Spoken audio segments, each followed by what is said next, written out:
வணக்கம். இன்றைய நம்ம ஆழமான அலசலுக்கு உங்களை வரவேற்கிறோம். வணக்கம். இன்னைக்கு நாம தெனாலிராமனோட உலகத்துக்குள்ள ஒரு பயணம் போக போறோம். நம்ம தெனாலிராமன் புத்திசாலித்தனம் மற்றும் ஞான கதைகள் மூலத்திலிருந்து சில ரொம்ப சுவாரஸ்யமான கதைகள் இருக்கு. ஆமா. இது வெறும் கதையா இல்லாம அதிலிருந்து புத்திசாலித்தனம், சமயோசித புத்தி, வாழ்க்கை பாடங்கள்னு சில முக்கியமான விஷயங்களை நம்ம பிரிச்செடுக்க போறோம். சரி. இது உங்களுக்காகவே ஒரு அறிவு பயணம் மாதிரி. சரி, இதை விரிவாக பார்ப்போமா? நிச்சயமா. தெனாலிராமன் பேரு சொன்னாலே நமக்கு முதல்ல ஞாபகம் வர்றது அந்த நகைச்சுவையும் அந்த சமயோசித புத்தியும் தான். ஆனா அதுக்கு பின்னாடி ஆமா, அந்த நகைச்சுவைக்கு பின்னாடி ஆழமான ஞானம், பிரச்சனைகளை அணுகிறதுல ஒரு வித்தியாசமான கோணம், இதெல்லாம் ஒழிஞ்சிருக்கு. இங்க சுவாரஸ்யமான விஷயம் என்னன்னா, இந்த கதைகள் பல 100 வருஷம் பழைய கதைகளா இருந்தாலும் அது சொல்ற பாடங்கள் இன்னைக்கு நம்ம வாழ்க்கை பிரச்சனைகளுக்கு கூட பொருந்துது. உண்மைதான். அதனால வெறும் கதையா கேட்காம அதுக்குள்ள இருக்கிற நுட்பங்களையும் அது நமக்கு உணர்த்துற உண்மைகளையும் கொஞ்சம் ஆழமா பார்க்கலாம். சரியா சொன்னீங்க. முதல் கதையே இதுக்கு ஒரு நல்ல உதாரணம் பாருங்களேன். அரச கருவூலத்தை கொள்ளையடிக்க ஒரு திருடர் கூட்டம் பிளான் பண்ணுது. ஆனா அரண்மனை பாதுகாப்பு பலமா இருக்கு. என்ன பண்றதுன்னு தெரியாம அவங்க யாழ்கிட்ட உதவி கேக்குறாங்க, தெனாலிராமன் கிட்டேயே.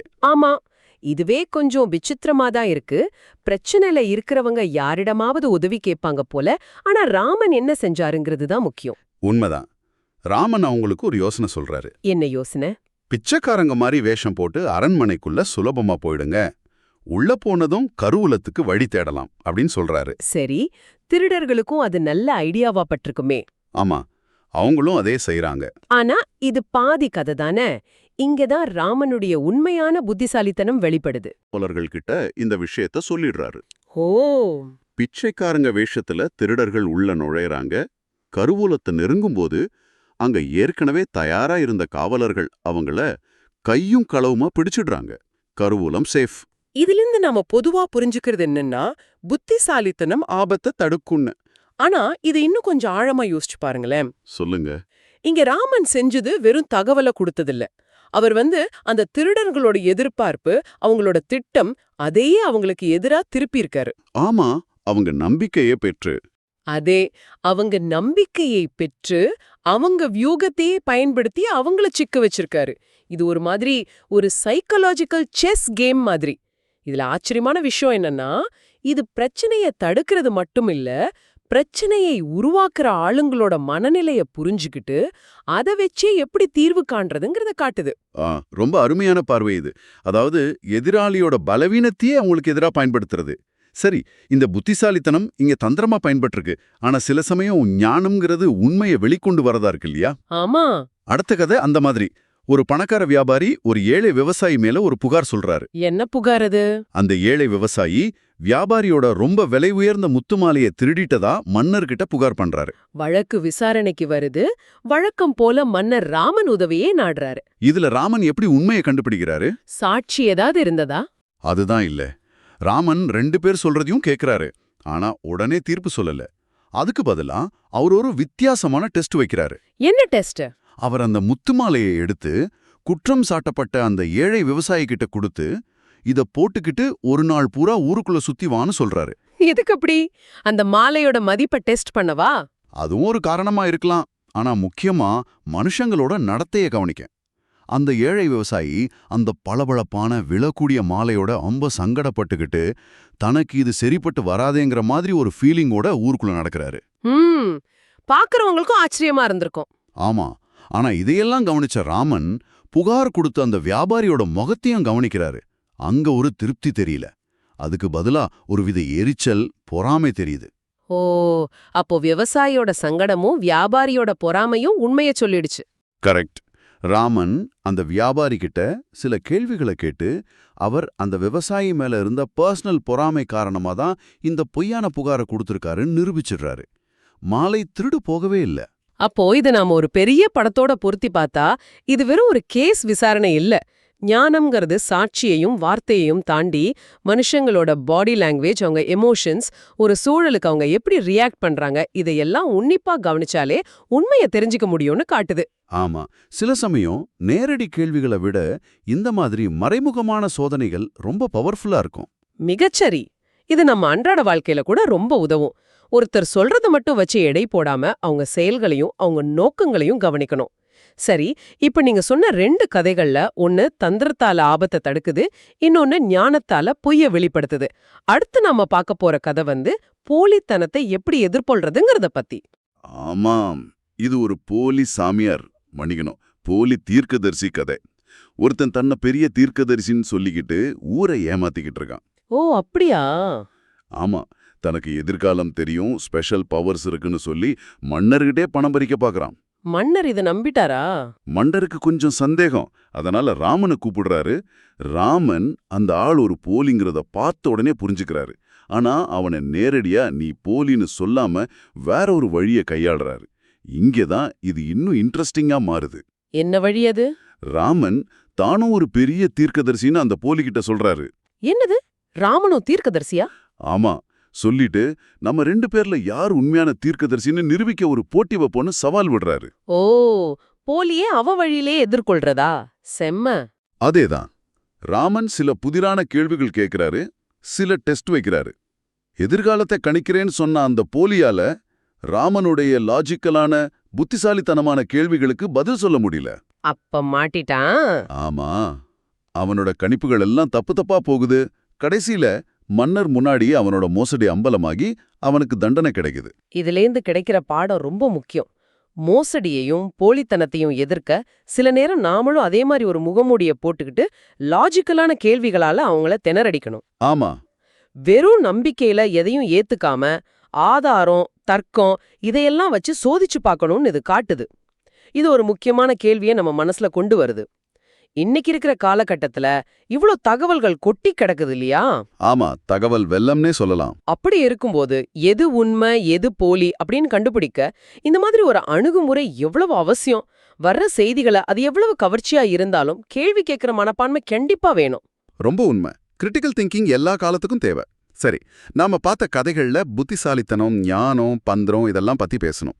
ஆனா சில சமயம் ரொம்ப சிம்பிளான ஒரு அப்ரோச் கூட பெரிய பிரச்சனைகளை தீர்க்கும் இல்லையா? ஆமாம், நிச்சயமாக. அடுத்த கதை அதைத்தான் சொல்லுது. ஒரு கோபக்கார விவசாயி, அவனோட கழுதை காணாம போயிடுது. சரி, கழுத காணாம போனா கோபம் வரது இயல்புதானே? இயல்புதான். ஆனா அந்த விவசாயி ரொம்ப கோவமோ பதட்டமோ அடைஞ்சு என்ன பண்றதுன்னு தெரியாம புலம்பிக்கிட்டே இருக்கான். அப்போ அந்த பக்கமா ராமன் வர்றாரு. விவசாயியோட நிலைய பார்த்து அவகிட்ட பேசுறாரு. ராமன் கழுதைய தேடி கொடுத்தாரா? இல்ல, அவரு தேடல, ஆனா தேடுறதுக்கான வழிய சொன்னாரு. என்ன சொன்னாரு? அவர் அந்த விவசாயி கிட்ட, இப்படி கோவப்படுறதாலேயோ பதட்டப்படுறதாலேயோ கழுது திரும்பி வராது. முதல்ல அமைதியாயிரு, மனச நிதானப்படுத்திக்கோ, அப்புறம் யோசிச்சு பாரு கழுது எங்க போயிருக்கலான்னு. அமைதியா சுத்தி தேடு அப்படின்னு அட்வைஸ் பண்றாரு. சரி, அதனால கழுத கிடைச்சதா? ஆச்சரியமா கிடைச்சது. விவசாயி ராமன் பேச்சை கேட்டு கொஞ்சம் கோவத்தை குறைச்சிக்கிட்டு நிதானமா யோசிச்சு சுத்துப்புறத்துல தேட ஆரம்பிக்கிறான். கொஞ்ச நேரத்துல ஒரு புதர் ஓரமா நின்னுகிட்டு இருந்த தன்னோட கழுதைய அவனே கண்டுபிடிச்சிடுறான். இங்க சுவாரஸ்யமான விஷயம் என்னன்னா, ராமன் பிரச்சனைக்கு நேரடி தீர்வு கொடுக்கல, ஆனா பிரச்சனைக்குள்ள இருக்கிற அந்த ஆளோட மனநிலைய சரி செஞ்சாரு. ஆமா, அந்த கோபம்தான் தடையா இருந்திருக்கு. அதே கோபமும் பதட்டமும் தெளிவா யோசிக்க விடல, அந்த தடைய நீக்கினதும் விவசாயியாலேயே தீர்வு கண்டுபிடிக்க முடிஞ்சுது. இது ஞானத்தோட இன்னொரு பக்கம். சில சமயம் நாம செய்யக்கூடிய பெஸ்ட் உதவி என்னன்னா, மத்தவங்கள அவங்க பிரச்சனைய அவங்களே தீர்த்துக்கிற திறனை அடைய வைக்கிறது தான். கரெக்ட். எமோஷன்ஸ கண்ட்ரோல் பண்ணி அமைதியா யோசிச்சா நிறைய சிக்கல்களுக்கு தீர்வு தானா தெரியும். மிக சரி. இது நம்ம அன்றாட வாழ்க்கையில கூட அடிக்கடி நடக்கும். அவசரத்திலையும் கோபத்திலையும் எடுக்கிற முடிவுகள் தப்பாதான் போகும். சரி, இன்னொரு கதை. இதுவும் கொஞ்சம் வித்தியாசமானது தான். சொல்லுங்க. ஒரு பணக்காரர், அவர் ஒரு பெண்ணை விரும்புறாரு. ஆனா அவகிட்ட தன் காதல சொல்ல பயங்கர தயக்கம். சரி, அவர் ராமன் கிட்ட உதவி கேட்கிறாரு. இதுக்கு ராமன் என்ன தீர்வு சொன்னாரு? வழக்கம் போல ஏதாவது தந்திரமா? ஆமா, ஒரு வித்தியாசமான தந்திரம் தான். ராமன் அந்த பணக்காரர்கிட்ட, நீ பெண் வேஷம் போட்டுக்கிட்டு போய் அந்த பொண்ணுகிட்ட உன் ஆசையை சொல்லுன்னு சொல்றாரு. என்னது, பெண் வேஷமா? இத என்ன இப்படி சொல்றாரு? எனக்கும் முதல்ல அப்படிதான் தோணுச்சு. ஆனா அந்த பணக்காரரும் ராமன் சொன்ன மாதிரியே பெண் வேஷம் போட்டுக்கிட்டு போய் அந்த பொண்ணுகிட்ட மெதுவா பேசி கல்யாணம் பண்ணிக்கிற விருப்பத்தை சொல்றாரு. அப்புறம் அந்த பெண் என்ன சொன்னாங்க? அந்த பொண்ணு ரொம்ப அமைதியா, எனக்கு ஏற்கனவே கல்யாணம் ஆயிடுச்சுன்னு சொல்லிடுறாங்க. ஓ, இங்குதான் விஷயம் இருக்கு. ஒருவேளை அந்த பணக்காரர் ஆனா போயிருந்தா இந்த மாதிரி ஒரு ரிஜெக்ஷன் அவருக்கு பெரிய அவமானமா சங்கடமா இருந்திருக்கலாம். ஆமா, மனசு கஷ்டப்பட்டிருக்கும். ஆனா பெண் வேஷத்துல போனதால அந்த நேரடி தாக்கம் கொஞ்சம் குறைஞ்சிருச்சு. ஒரு வகையில ராமனுடைய இந்த ஐடியா அவர் அந்த நேரடி சங்கடத்திலிருந்து காப்பாத்திருச்சு. இது ஒரு சுவாரஸ்யமான கோணம். பிரச்சனைய நேருக்கு நேரா சந்திக்காம ஒரு மாற்று வழியில ஒரு மாதிரி ரோல் பிளேயிங் மாதிரி பண்ணி ஹேண்டில் பண்ணிருக்காரு ராமன். இதுக்கு பேர் தான் லேட்டரல் திங்கிங் போல. ஆமா. ஆனா இது ஒரு முக்கியமான கேள்வியை எழுப்புது. இந்த மாதிரி தந்திரம் எந்த அளவுக்கு சரி? ஒருவேளை அந்த பெண் சம்மதிச்சிருந்தா என்ன இருக்கும்? அதுவும் யோசிக்க வேண்டிய விஷயம்தான். அந்த ஏமாற்று வேடம் எங்க போய் நின்றுருக்கும்?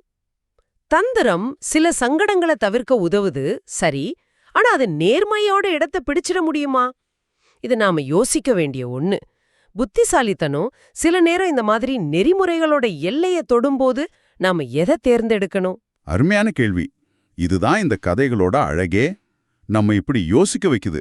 சரி, இவ்ளோ கதைகளை பார்த்துட்டோம். இதிலிருந்து நாம என்ன எடுத்துக்கலாம்? புத்திசாலித்தனம், ஆழமா பார்க்கிற திறன், அமைதியா இருக்கிறது, போலித்தனத்தை வெளிப்படுத்துறது, சில சமயம் கொஞ்சம் வித்தியாசமா யோசிக்கிறது, இது எல்லாமே தெனாலிராமனோட அணுகுமுறைகள்ல நாம பார்க்கிற விஷயங்கள். நீங்க கேட்கறவங்களுக்கு இந்த கதைகள்ல எது ரொம்ப மனசுல பதிஞ்சுது, எந்த பாடம் இன்னைக்கு ரொம்ப பொருத்தமா இருக்குன்னு நீங்களே யோசிச்சு பாருங்க. இந்த கதைகள் வெறும் நீதி கதைகள் இல்ல. அது பிரச்சனைகளை அணுகிறதுக்கான ஒரு மைண்ட் செட், சில டூல்ஸ் அதையெல்லாம் நமக்கு கொடுக்குது. தெனாலிராமனோட வெற்றிக்கு காரணம் வெறும் அதிர்ஷ்டமோ இல்ல தந்திரமோ மட்டும் இல்ல.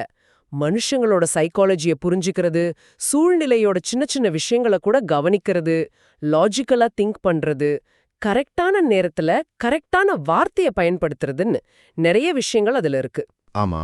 இதுல ஆச்சரியமான விஷயம் என்னன்னா, புத்திசாலித்தனமோ விட், ஞானமோ விஸ்டமோ சேரும்போது அது எவ்வளவு பவர்ஃபுல்லா மாறுதுன்னு தெனாலிராமன் கேரக்டர் காட்டுது.